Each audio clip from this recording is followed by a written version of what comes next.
So right now, like Google, Fitbit, Light 360, who do you think is going to be next? Hi everyone, I'm Daniel. I'm the founder and CEO of Softbinator Technologies. I'm Mark Stevenson, VP of Sales. And we are here today because we just opened an office at Plug and Play, which is an amazing place. It's basically the place where all these unicorns started, and we have like PayPal, Lending Club, Dropbox. This was like the top 3 names they have here. So this was the dream from the very beginning at Softbinator Technologies. My dream was to basically be able to put in front of our amazing engineers that we have in Romania these super cool startups that have really the potential to get from the startups to the unicorn level. And basically that's why on our graphics materials we have a lot of unicorns. Sometimes there's unfinished unicorn that it's like a drone that represents the idea of a company that have the potential to become from a regular startup to a big unicorn and do a big IPO. So that's kind of the dream. We have such amazing software engineers in Romania, and basically we want them to be linked to these companies, and that's why we just opened an office here. So Mark, why don't you tell us a little bit about the strategy we have here? Why did we open an office here? We also have a secondary office at Draper U. So give us a little bit about all this idea, because actually you are the one who came up with this strategy. We actually have two directions in our strategy, yes. But I will let you speak more about it. The key with the incubators is we want to get into PayPal and do their early engineering stack back when PayPal was 10 people, back when Lending Club had 5 people, and grow as they grow. So that's really the strategy, to partner with these startups and just have a presence in the incubators. I mean, we meet people, you meet them at lunch, you meet them in line for coffee. I was getting coffee this morning, and it was a bus driver that was a big Chinese group was here today. Every day is different in Plug and Play. You just don't know who you're you talk to everybody here because everybody is a founder. So, basically we want to talk to all these founders and work with all these companies. And, in 10 years from now, Softbinator will be there, RepSheet will be there, and these companies will move on and we'll move up and we'll work with all of them. So that's the game plan for the U.S. strategy. So that's going after the seed round. Now going after the mid-market, C round, D round, bigger companies, Global 2000, what we want to do is really just partner with the top sales reps that are really, the best of the best, because they have deep connections with CTOs and VPs of engineering. Most of the CTOs at, say, a big tech company, they're not going to buy if I knock on the door, if I don't know them. But if someone who has sold to them in the past for the last 15 years that they have a really deep relationship with, they trust, that's what we're after, because it's so much easier. Just people buy from who they know and who they trust and who they like. So that's just, what we're trying to do with the big companies. So you just mentioned something that is pretty interesting. You said that you want to see Softbinator and also RepSheet, which is actually the startup that you came up with. It's an amazing idea. It's like the new revolutionary way of, it's a patented way of creating the resume for the sales reps. But what I want to ask you actually is like, this is how we started to work together. You are actually our customer, and we build a platform for you. What was the experience with our team? You have a team like 5 engineers that build the MVP for you. So what's kind of the... No, I've been blown away with the brilliant engineers. And then when I got to Romania, just the people are very, very excellent English. They all speak great English. It's so easy to work with you guys. And I said, wow, I didn't really know what I was getting into. Your wife, she's a very talented data scientist. She's helping us do the AI. Your CTO is gifted in blockchain, so all of that is going to be bolted on to RepSheet. and it's just been a blessing. You know, I had no plans to be a VP of sales. It just kind of when you came to the U.S., I started to hang out with him, and I said, man, this guy is very charismatic. I know he's a brilliant engineer, but I mean, I've been around a lot of engineers, and not a lot of them. You know, this guy likes people. He's friendly. He's outgoing. He's fun, and people just respond to you. And beauty with working with you is you just want us to introduce. Like he doesn't. I don't even have to close business with Softbinator. I just got to introduce him to this guy, and he's going to do all the closing. So I mean, how can you not, as a sales guy, take that kind of a job? So I was like, all right, this could work really well, but. So right now, like Google, Fitbit, Light 360, which is a super promising. It's not a startup anymore. I think it's already a unicorn. It's pretty big. Like they are getting close to 100 million users. They trusted us and they work with our engineers in Romania. Who do you think is gonna be next? For big IPOs or unicorns? Like for us, exactly. Like for us, here's the companies that we're going after. I mean, I know some guys at Arctic Wolf, for example. They're a company that was here 10 years ago. We started working with them with my company, Champion Recruiting. They had 10 guys in the corner on a third floor over here. I had no clue they were going to become a big IPO. I mean, they're going to be as big as Databricks and Stripe this year going out.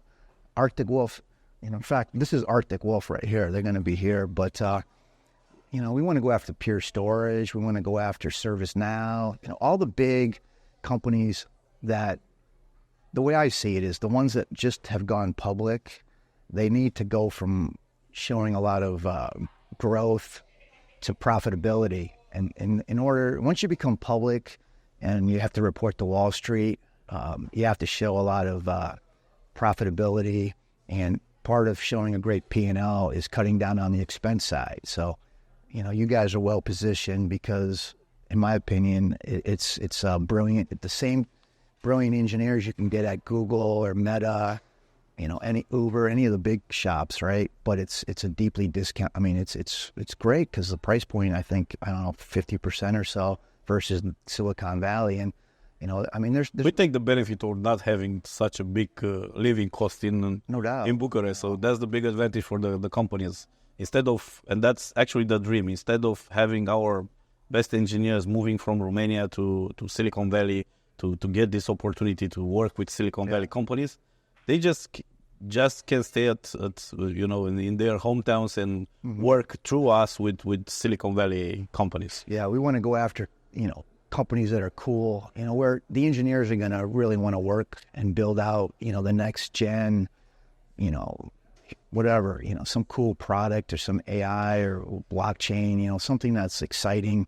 And, the beauty of Silicon Valley is there's so many companies that we can sort of cherry pick who we want to work with. That's where we have to be pretty selective, in my opinion, because, you don't want to get down a path with companies that are average. We don't want average. We want, nothing but future unicorns, right? So, we have to be disciplined and turning down, we're not looking for business. We're going to be turning down business. That's the game plan in the U.S.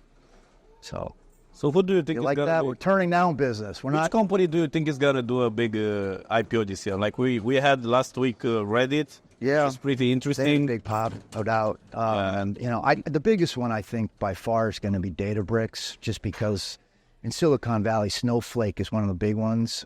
And Databricks, it's like Coke and Pepsi, right? Yeah, exactly. I always tell people, Databricks people, when I tell them they're Pepsi to service or to Snowflake, they don't like it, but they really are. But it's going to be a massive IPO. Arctic Wolf Networks, I mentioned, I think they're out of Minnesota, and they've grown very, very quickly. They were in this place, 8-10 years ago to massive teams. And Stripe is a big one too in the fintech space. And it's just hard to tell which ones are going to be huge, but the IPO market's coming around nicely. So this place is going to just get, right now it's recovering from COVID, but it's going to be a massive. It's just only going to get bigger and bigger. So all we do is walk around and shoot movies, and everybody thinks like we're it's the next, You know, we're the next Dropbox. It's the next, well-known podcast that we're preparing. Yeah. But anyway, I love that you mentioned Databricks because Databricks is actually, there are two Romanians that founded amazing. Databricks, Ion Stoica and Matei Zaharia. So that's an amazing story. We need more Romanians coming to Silicon Valley and building amazing startups that, of course, become unicorns and then do the IPOs. So we have a very nice corner here at Plug and Play, and actually is the Softbinator corner. Also, Repsheet has a seat there, but we would like to make it like the Romanian corner. We like to have a lot of Romanian startups that are already here. So this is like a call for all the Romanian startuppers that they are founders and they are here and they are looking for a small office. We should all stay together and we should build a Romanian superpower here, because I see like India has that, China has that, Japan has that. They just had a big tour today, so we should do that for Romania as well. We could bring a tour through here. Last night they had Latin American. There was a Latino night in here with all the people from San Jose and the Bay Area. So there's no reason why we can't do a Romanian event. And if you're going to start a company, it's so much easier if you're in Silicon Valley, because the VCs want to keep an eye on their investment. If Daniel's going to give me X amount of money, he's going to want to keep an eye on his money. So it's important to be close to where he is. And if the VCs happen to be in Silicon Valley, and there's tons of them, why not you got to get here is the biggest thing. Come to Silicon Valley, just pick an incubator like Plug and Play or Draper U, set up shop. You don't even have to go look for venture capital money. You just build your product and they will find you. They will find you. Well, one thing that we should show to the guys is like over here, these are companies that got acquired.